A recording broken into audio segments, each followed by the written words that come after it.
बहुत समय पहले एक छोटे से गांव में एक औरत रहती थी जिसका नाम कमला था। कमला बहुत ही सुंदर और नेकदिल थी, लेकिन गांव वाले उससे जलते थे क्योंकि वह उनसे अलग और अधिक आकर्षक थी। उसके बारे में तरह तरह की अफवाहें फैलने लगी कि वह जादू टोना जानती है और गांव वालों पर टोटके करती है। एक दिन गांव के मुखिया के बेटे की अचानक मृत्यु हो गई। किसी ने अफवाह फैला दी कि यह कमला का किया धरा है। गांव के लोग क्रोधित हो उठे और बिना किसी सबूत के उसे चुड़ैल करार दे दिया। उन्होंने कमला को गांव से बाहर एक सुनसान जगह पर बांध दिया और उसे पत्थरों से मारा। वह बहुत रोई, गिड़गिड़ाई, लेकिन किसी ने उसकी एक न सुनी। अंततः उसे वहीं मरने के लिए छोड़ दिया गया।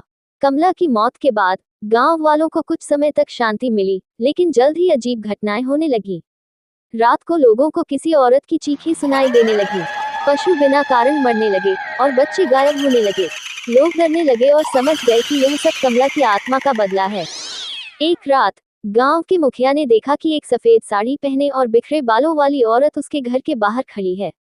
उसके लंबे नाखून और जलती हुई आंखें देखकर मुखिया के होश उड़ गए। वह औरत कोई और नहीं बल्कि कमला की आत्मा थी, जो अब चुड़ैल बन चुकी थी। उसने मुखिया से कहा, तुम लोगों ने मुझ पर जो अत्याचार किया, अब मैं तुमसे उसका बदला लूंगी। धीरे धीरे गांव के सभी लोग कमला की चुड़ैल बनने की कहानी से डरने लगे। हर रात कोई न कोई गायब हो जाता या अजीब मौत मरता। लोगों ने बहुत उपाय किए, मंदिर में पूजा करवाए, तांत्रिक बुलाए, लेकिन कुछ भी काम नहीं आया। कमला की चुड़ैल आत्मा ने पूरे गांव को अपनी दहशत में कैद कर लिया था। अंततः गांव पूरी तरह से उजड़ गया और लोग उसे छोड़कर चले गए। आज भी कहते हैं कि जो भी उस गांव की ओर रात को जाता है, उसे कमला की आत्मा मिलती है। उसकी चीखें अब भी उस सुनसान गांव में गूंजती हैं और लोग उसे चुड़ैल का गांव कहते हैं। ये कहानी हमें सिखाती है कि बिना किसी सबूत के किसी पर आरोप लगाना और उसे सजा देना कितना भयानक हो सकता है।